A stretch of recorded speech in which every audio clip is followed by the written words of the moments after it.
Ressentez-vous que votre vie progresse moins que vous ne le souhaiteriez? Vous arrive-t-il de faire face aux mêmes problèmes financiers à maintes reprises? Si la réponse est oui, il se peut qu'il y ait des signes montrant que vous vivez dans la pauvreté sans même le savoir.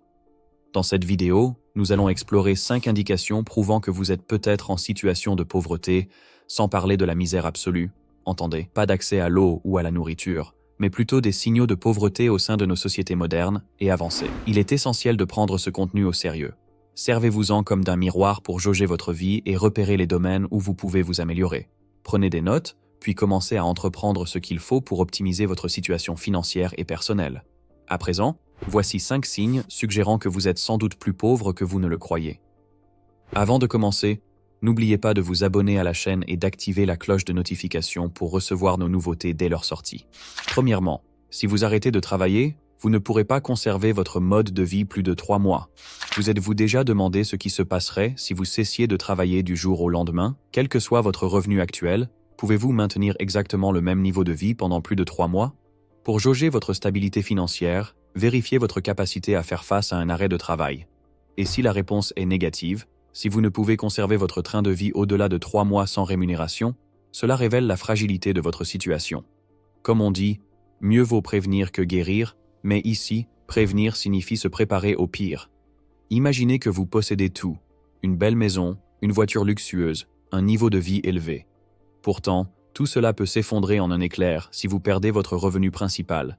Vous n'êtes qu'à un pas de la pauvreté.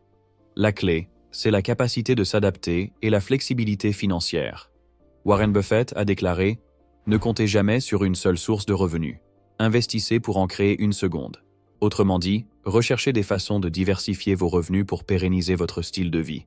Vous pourriez gagner beaucoup d'argent, mais cela ne signifie pas que vous ayez réussi financièrement.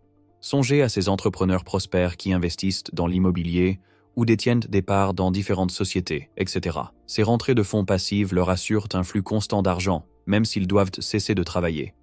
Vous devez préparer votre avenir financier dès maintenant, calculez vos dépenses mensuelles, mettez de côté au moins 3 mois de salaire, ou bien créer des sources de revenus additionnels non dépendantes de votre force de travail. Deuxièmement, vous mettez plus d'1 heure pour arriver au travail.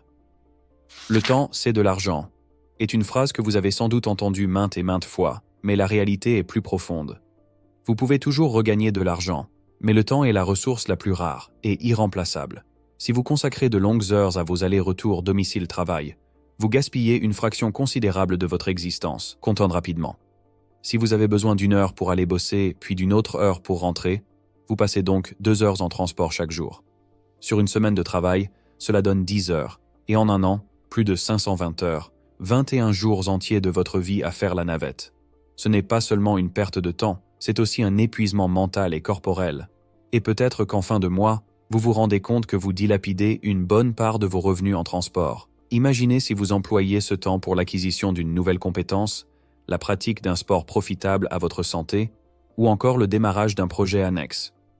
Peut-être faut-il envisager d'habiter plus près du travail ou de trouver des solutions de transport plus efficaces. Investir votre temps, c'est investir dans votre propre personne et dans votre futur. Troisièmement, vous avez des factures que vous peinez à payer ou que vous ne pouvez pas régler. Si chaque mois, vous avez du mal à payer vos factures, c'est l'indicateur clair d'un déséquilibre financier et d'un besoin de réorganisation en profondeur.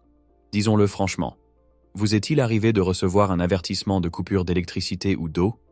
Ressentez-vous un stress mensuel quant à la certitude d'honorer votre loyer ou vos dettes? Si oui, il est temps d'opérer un grand virage. Demandez-vous, pourquoi en êtes-vous là? Est-ce parce que vous vivez au-delà de vos moyens? Achetez-vous des produits dont vous pouvez vous passer? Avez-vous recours aux cartes de crédit pour vos charges de base? Dans l'affirmative, vous devez envisager un nouveau plan budgétaire. Il est fréquent de voir quelqu'un se pavaner avec le tout dernier smartphone ou une voiture haut de gamme, alors qu'il est incapable de régler son dû à la fin du mois. Ce genre de comportement reflète un manque de sérieux dans la gestion des ressources financières. Quatrièmement, vous craignez que votre situation de vie n'affecte l'avenir de vos enfants. Si vous vivez avec la crainte permanente que votre condition actuelle freine la réussite de vos enfants, c'est un autre signe d'un certain degré de pauvreté. La pauvreté ne se restreint pas à l'argent. Elle peut aussi se traduire par une absence d'opportunités, de milieu épanouissant ou de soutien moral. Réfléchissez. Offrez-vous aux vôtres le cadre favorable à leur progression et à leur épanouissement? Soyons honnêtes. Si vous avez la sensation de ne pas pouvoir donner le meilleur de vous-même à votre progéniture, il est probable que vous deviez réaliser des changements de fond. On ne parle pas seulement de leur fournir des biens matériels, mais de leur accorder un soutien affectif, un enseignement adéquat et d'être un exemple de réussite. Interrogez-vous, suis-je un modèle digne d'être imité par mes enfants? Leur donne-t-on les instruments et les chances nécessaires pour réussir dans l'avenir? Ne vous inquiétez pas, cette anxiété est l'œuvre du diable. L'avenir de vos petits est aux mains de Dieu. Assurez-vous simplement de leur donner le meilleur de vous-même, sur les plans éducatifs et moraux. Cinquièmement, vous escomptez que l'État prenne soin de vous et concrétise vos rêves. Si vous tablez sur le fait que l'État vous offre un jour une vie confortable, voilà un autre signal traduisant la pauvreté dans laquelle vous vous trouvez. Compter sur autrui pour prendre en charge votre vie et vos finances n'indique ni force ni autonomie. Vous devez plutôt œuvrer à acquérir votre propre indépendance financière, de sorte que vous soyez apte à affronter n'importe quelle épreuve à venir. Ceci en surprendra plus d'un. Mais la réalité est que l'État ne vous doit pas la réalisation de vos rêves, ni une vie agréable. Combien de fois n'a-t-on pas entendu dire « On ne nous a pas donné notre part du poisson et des ressources marines ». Personne ne vous octroiera rien, mon ami. Disons-le clairement, les gouvernements peuvent offrir un certain soutien, mais leur rôle n'est pas de garantir vos ambitions ou votre stabilité financière. C'est votre mission de construire votre destin. Si vous attendez de l'État une existence douillette, vous risquez bien d'être déçu. Les gouvernements traitent les enjeux au sens large, pas de manière individuelle. Partagez en commentaire si vous désirez un second volet sur ce thème et si vous reconnaissez ces habitudes dans votre entourage. N'oubliez pas de liker la vidéo si elle vous a plu et de vous abonner en appuyant sur la cloche de notification. On se retrouve à la prochaine vidéo.